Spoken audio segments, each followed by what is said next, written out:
Hi everyone, I'm Brianna and welcome to Roll Initiative. And on today's top tips for DMs, we're going to be looking at villains. We're going to be talking about everything you need to make better, more interesting villains. So, let's get started.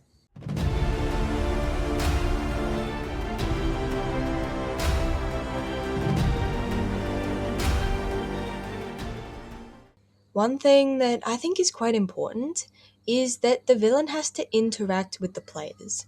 Quite often, the players deal with the villain's underlings, at least until the final boss fight, but then they don't get a special hatred for the villain.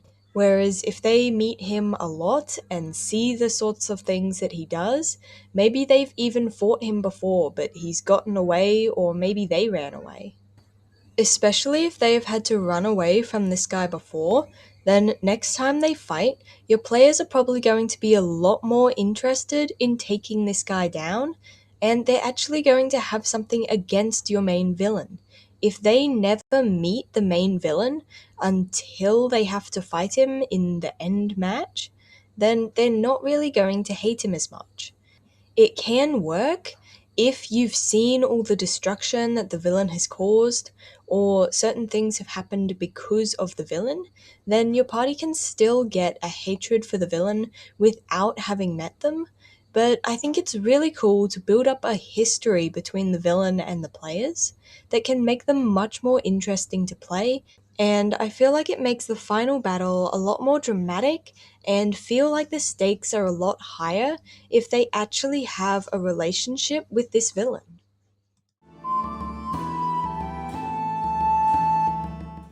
Sometimes, instead of having one big bad evil guy who you deal with through the whole campaign, it can actually be fun to have multiple. There can be multiple big villains, and not all of them even have to be bad guys. Some of them can just be warring with the others, and they're causing a lot of damage, even though they're not actually bad guys. They're just stuck in a war or something. And I think that gives your players a lot of freedom. They can go around, they can try and take down all of the villains, or maybe they try and talk to some of them to try and convince them to stop. Maybe they even ally themselves with some of them. It can be really awesome if your players decide to do all of this sort of stuff and actually get really involved in the power struggle that's happening between all of these different villains. Or you can even have different villains that are working together, almost like a council of villains, and the party has to find out some way to get in and take them out. That way, you've got a very big army or something, and it has multiple heads that you have to get rid of to be able to stop the army. And I think it is really interesting the amount of things you can do using multiple villains.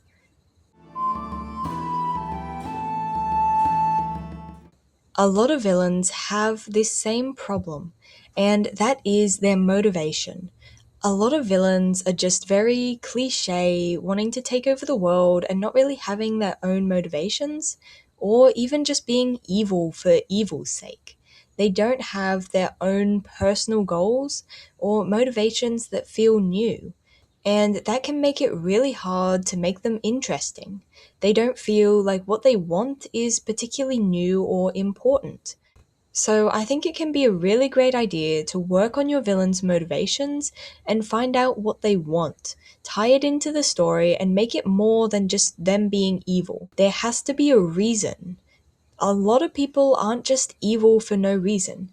In fact, a lot of bad guys think that they're the good guys. They feel justified in what they're doing. They feel like they have been wronged in some way, and that all of these people that they are hurting deserve it, and that they are justified in doing this. And I think that makes for much more compelling villains than just evil for evil's sake. But there we go, that's the end of this video, and thank you so much for watching. I really hope it was helpful and that you enjoyed it. And if you did, then I'd be really grateful if you'd consider giving it a like, or even subscribing to my channel. And there's another video that I've done about sympathetic villains, and that is a whole nother thing, But if you're interested in making more interesting villains, then I'd really suggest it, and I'll bring it up at the end of this video in case you're interested. But as always, thank you so much for watching, and I hope to see you next time.